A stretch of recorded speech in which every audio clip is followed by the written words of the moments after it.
Brought to you by Sensodyne-K and ITIL.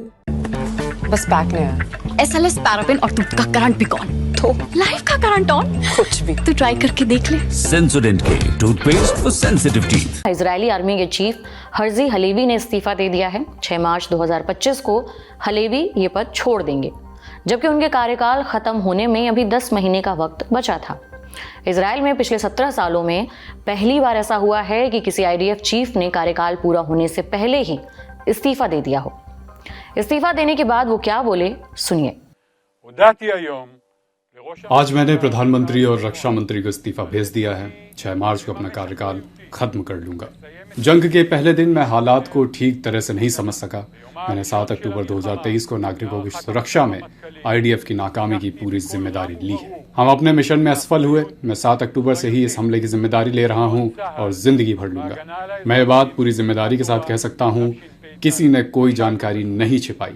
किसी को नहीं पता था कि क्या होने वाला है। किसी ने दुश्मन की मदद नहीं की है।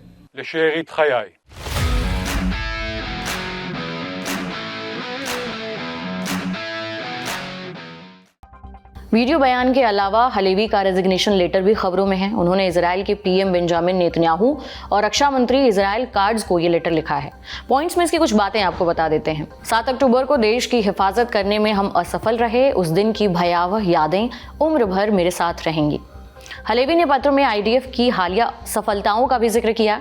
इसमें लेबनान में हिजबुल्लाह को कमजोर करना, सीरिया में असद सरकार के गिरने के बाद की कार्रवाई, ईरान के एक्सेस ऑफ रेजिस्टेंस को कमजोर करना और हमास को सीज फायर के लिए मजबूर करना शामिल है। हलेवी ने कहा कि उनके कार्यकाल में IDF वेस्ट बैंक में आतंकवाद पर काफी हद तक काबू पाने में कामयाब रहा। इससे सेना को हमास और हिजबुल्लाह पर फोकस करने की सहूलियत मिली। हलेवी ने आखिर में यह भी लिखा कि लड़ाई अभी लंबी है। गजा पर हमास के कंट्रोल को खत्म करना है और बाकी 94 बंधकों को वापस भी लाना है। इजराइल के दक्षिणपंथी धड़े की तरफ से हलेवी की आलोचना भी होती रही है। वित्त मंत्री बेजलेल स्मोट्रिच भी 7 अक्टूबर वाले हमले के लिए हलेवी को जिम्मेदार बता चुके हैं। इसलिए कहा जा रहा था कि नेतन्याहू पर भी हलेवी को हटाने का दबाव बढ़ रहा था। इस मामले पर जेरूसलम पोस्ट ने एक रिपोर्ट शाया की है। इस रिपोर्ट के मुताबिक पिछले साल नेतन्याहू से मतभेद के चलते योआव गैलेंट ने रक्षा मंत्री के पद से इस्तीफा दे दिया था। उसके बाद नेतन्याहू ने अपने करीबी इजराइल काट्ज को यह पद दिया था। जेरूसलम पोस्ट की माने तो नेतन्याहू काट्ज के सहारे सेना प्रमुख हलेवी पर इस्तीफे के लिए दबाव बना रहे थे। इस मामले को विस्तार से समझने के लिए हमने अंतर्राष्ट्रीय मामलों के जानकार मोहसिन रजा से बात की। उनसे पूछा, सेना प्रमुख ने खुद से इस्तीफा दिया है या उन्हें इस्तीफा दिलवाया गया है? इजरायली डिफेंस फोर्स में एक बहुत पुरानी प्रथा है कि जब कोई गलती होती है या कोई कांड होता है तो लोग अपना रेजिग्नेशन देते हैं। सिर्फ इजरायली डिफेंस फोर्स में नहीं, बल्कि शिन बेत में जो उनकी इंटरनल सिक्योरिटी के लिए है, मोसाद जो उनकी बाहर की सिक्योरिटी के लिए है, और प्राइम मिनिस्टर, डिफेंस मिनिस्टर सब अपने अपनी रिस्पॉन्सिबिलिटी लेते हैं, अपनी जिम्मेदारी उठाते हैं और देते हैं। तो ऐसी कोई बात ऐसी नहीं है कि इन्होंने सिर्फ प्रेशर में आके किया है। प्रेशर तो इनके ऊपर था। अंदर की रिपोर्ट्स ये हैं कि नेतन्याहू चाहते थे कि ये रिजाइन कर दें, पर नेतन्याहू का पूरा करियर ही झूठ पे बसा हुआ है, तो वो ये चाहेंगे, इसमें कोई शक व शुबा नहीं है। मैं आपको एक और बात बताता हूँ। पिछले साल अप्रैल की बात है शायद कि इजरायली मिलिट्री इंटेलिजेंस के चीफ ने भी रिजाइन कर दिया था, और उन्होंने रिजाइन करते वक्त ये कहा था कि इसका पूरा इन्वेस्टिगेशन हो कि अक्टूबर 7 का ये कांड कैसे हुआ। यानी कि सिर्फ फोर्सेस का नहीं हो इन्वेस्टिगेशन, सिर्फ इंटेलिजेंस सिक्योरिटी का नहीं हो, बल्कि सरकार का भी हो। हलेवी की जगह कौन ले सकता है? 2 नामों की सबसे ज्यादा चर्चा है। पहले हैं जनरल इयाल जामिर, ये रक्षा विभाग के डायरेक्टर हैं। इससे पहले डिप्टी चीफ ऑफ स्टाफ भी रह चुके हैं। जामिर 2 बार सेना प्रमुख बनते बनते रह गए थे। दूसरे हैं IDF के नॉर्दर्न कमांड के प्रमुख मेजर जनरल ओरी गॉर्डन। इजराइल के रक्षा मंत्री ने कहा है कि अगले IDF चीफ ऑफ स्टाफ के लिए इंटरव्यू आने वाले दिनों में शुरू होगा। बहरहाल ये था हमारा बड़ी खबर सेगमेंट। अब सुर्खियों की बारी। पहली सुर्खी भारत अमेरिका संबंधों से जुड़ी है। डोनाल्ड ट्रंप अमेरिका के नए राष्ट्रपति के तौर पर शपथ ले चुके हैं। इस बीच खबरें आ रही हैं कि अमेरिका में मौजूद करीबन 18,000 अवैध भारतीयों को वापस भारत भेजा जा सकता है। अमेरिका के नए नवेले विदेश मंत्री मार्को रूबियो ने भारतीय विदेश मंत्री एस जयशंकर के से अवैध प्रवास के मुद्दे पर चर्चा करने की बात कही है। खबरें हैं कि भारत सरकार इन अवैध प्रवासियों को वापस लाने की भी तैयारी कर रही है। ब्लूमबर्ग की रिपोर्ट के मुताबिक अमेरिका ने करीबन 18,000 अवैध भारतीयों की पहचान कर ली है जिन्हें वापस भेजा जाना है। रिपोर्ट में कहा गया है कि भारत इन अवैध प्रवासियों को वेरीफाई करेगा और फिर उन्हें वापस भेजे जाने की प्रक्रिया शुरू होगी। इस रिपोर्ट में यह भी कहा गया है कि इन अवैध प्रवासियों की संख्या 18,000 से ज्यादा भी हो सकती है। ट्रंप लगातार दूसरे देशों पर व्यापार टैरिफ लगाने की धमकी दे रहे हैं। ब्लूमबर्ग की रिपोर्ट में कहा गया है कि भारत नहीं चाहता कि उस पर इस तरह के टैरिफ लगाए जाएं, इसलिए अवैध प्रवासियों के मुद्दे पर वो ट्रंप प्रशासन का सहयोग करने के लिए तैयार है। दूसरी सुर्खी फिलिस्तीन से जुड़ी है। इजरायली सेना ने वेस्ट बैंक के जेनिन इलाके में ऑपरेशन शुरू कर दिया है। यह वेस्ट बैंक का एक रिफ्यूजी कैंप है।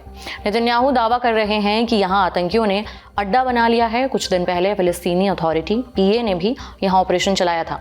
इजरायल आरोप लगाता है कि ईरान जेनिन में पैसा और हथियार लड़ाकों तक पहुंचाता है। हालिया इजरायली ऑपरेशन में अब तक 10 फिलिस्तीनी मारे जा चुके हैं। इजरायल के वित्त मंत्री बेजलेल स्मार्ट्रिक ने कहा है कि ये ऑपरेशन इजरायली सेटलमेंट्स और सेटलर्स की हिफाजत के लिए है। दरअसल वेस्ट बैंक में इजरायल की 250 से ज़्यादा अवैध बस्तियां हैं।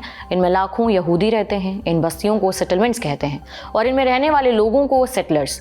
बेजलेल ने डोनाल्ड ट्रंप के एक फैसले का स्वागत भी किया। राष्ट्रपति बनते ही डोनाल्ड ट्रंप ने इजरायल से जुड़े एक आदेश पर साइन किया। इसके तहत इजरायली सेटलर्स पर से सारे प्रतिबंध हटा दिए गए। ये प्रतिबंध जो बाइडेन सरकार ने लगाए थे। बेजलेल ने कहा कि वो नई अमेरिकी सरकार के साथ मिलकर सेटलमेंट्स को बढ़ाने के लिए काम करने को उत्सुक हैं। इजरायल हमास सीज फायर से जुड़े क्या अपडेट्स हैं?